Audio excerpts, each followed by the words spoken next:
Buenas tardes. Hi. Ok. Oye, perdona. Tú eres la Gaby Fresca. Oh, Frescas, actually. Oh, Fresca. Ok, ok. Ok, listo. Cuéntame. How can I help you? ¿Por qué está aquí? Where's Dr. Maritza? Is she here? Or? She's la doctora Maritza. She's sick today. I have no idea how she got it. Pero I can help you. Yeah. Okay. Well, I actually came in to get some information about reproductive health care. I'm thinking of becoming pregnant soon, and I just want to know what my options are in case there's any complications. Options. En la Florida.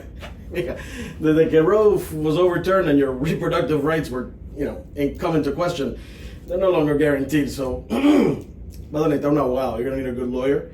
Donnie es un excelente abogado. La última Coca-Cola del desierto. A lawyer? Why would I need a lawyer? This is just a simple conversation between me and my doctor.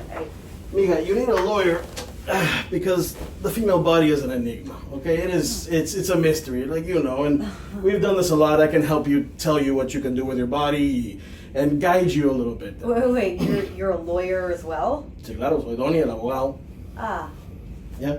Pero, I do speeding tickets too, so no pague ese ticket, okay?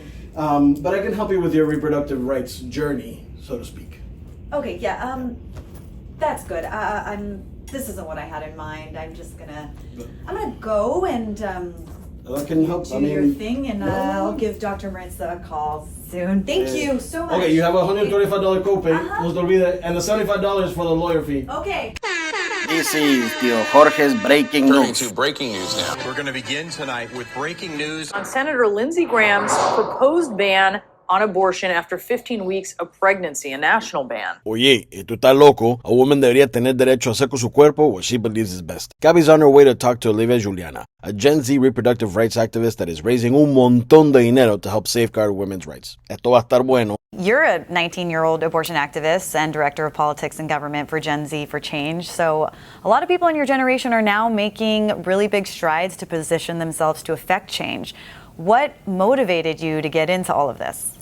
I'm a young Latin woman living in Texas. Every facet of my identity has been politicized by people who seek to control me and control my body. And when the very fabric of who you are as a person is used as political fodder, you really don't have a choice but to get involved in politics because they're attacking you at the very core of who you are. You had a really public incident with Matt Gaetz. How did you first feel when he came after you, and at what moment did you realize you could turn that really ugly display of misogyny that he tweeted about into a major fundraising success? I wasn't surprised that Congressman Gaetz would say something that was so blatantly misogynistic and sexist that's consistent with his pattern of behavior. Honestly, I didn't let it deter me because I'm an activist first and foremost. And so as an activist, I knew that I had this opportunity, that I had this public attention, and I needed to use it to do something good. And that's why I started fundraising for abortion funds, because I know that that's a need that people need met. And so I started doing it. I'm sure you can agree that the overturning of abortion rights was a major step backward.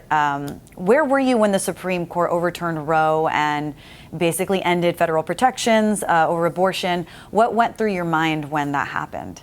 I'll never forget it, because as soon as I got home and found out the news, I immediately got on a phone call with my coworkers who are all Gen Z themselves, and all of us were just in shock. But we did what young organizers do. We started organizing and planning, and we came up with our Safer initiative, which included fundraising for abortion funds, and we got to work because that's what young organizers do. Do you feel that the overturning of Roe v. Wade is and will continue to be a major motivation for Democrats to turn out and vote in the midterms? It's not a polarizing issue. Despite what Republicans would like you to believe, the overwhelming majority of Americans are pro-choice. The overwhelming majority of Americans support Roe v. Wade, which is why I think it is a big motivating factor. I think that the laws in this country have gone too far, and I think that the voters are going to take their power back this November.